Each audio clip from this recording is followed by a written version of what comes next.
Kũringana na OCPD wa Kiambu Mohamed Badel, area ya nĩ mũrũgamĩrĩri wa kambuni na ndereba wa rori ĩrĩa ĩrakuĩte duramu 24 cia methano na area irarĩ makĩria ma lita 3,800. Baada ya kukagua waliona kwamba hawana kibali yoyote ya kiserikali kama KEBS, KRA, County Government, NEMA na ni residential area. Indo ingĩ cihithũkĩtio hĩndĩ ya mũngũrũrio ũyũ nĩ katoni 29 cia mĩkebe ĩrĩa methano ĩyo ĩrekĩragwo ĩtanendio, ĩmwe yayo ĩrĩ na methano na ĩmwe ĩtarĩ, indo cia gũthima hamwe na rori ĩrĩa ĩrakuĩte indo ici.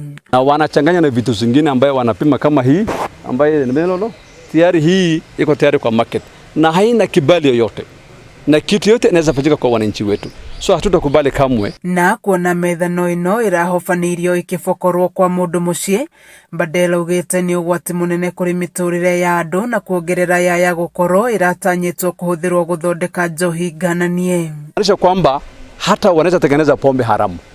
Manake ukichanganya maji na methanol hata inaweza kuwa pombe haramu ambayo imaliza watu wetu na hatutakubali kamwe. Na hii ni vitu ambayo inaweza chomeka kama ile wakati embakasi ile gas. So hatutaruhusu kamwe vitu kama hivi fanyika within Kiamumbi na hatutakubali vitu kama hivi. Badel arauga nĩmekũnyitanĩra na honge citiganĩte cia gĩthirikari ta KEBS nĩguo gũteithĩrĩria ũthuthuria makĩria, kuona kambuni ĩno ndĩrarĩ na marũa o mothe ma gũtwarithia na mbere thũgũrĩ ĩno.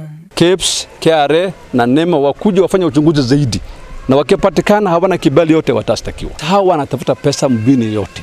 Sisi kama polisi ama jamii lazima tutangangana na hawa, na nashukuru wananchi kwa kutupatia habari. Rĩu Badel nĩ arutĩte mũkana kũrĩ arĩa maratwarithia na mbere biashara cia magendo. Wale kama hawa ambao wanafanya biashara haramu kama hii Kiamumbi ama Kiambu wachana hizo vitu, watafuta biashara nyingine. Hatutakubali kamwe. Kisha kwamba kama wako na biashara kama Kiambu wakome, manake tunawachunguza na tutawapata. Kameme TV gĩthiĩ na mbere na gũkũgũrĩria marĩa maregariũra kaunti-inĩ ya Kiambu, njĩtagwo Wanjikũ wa Wanjikũ.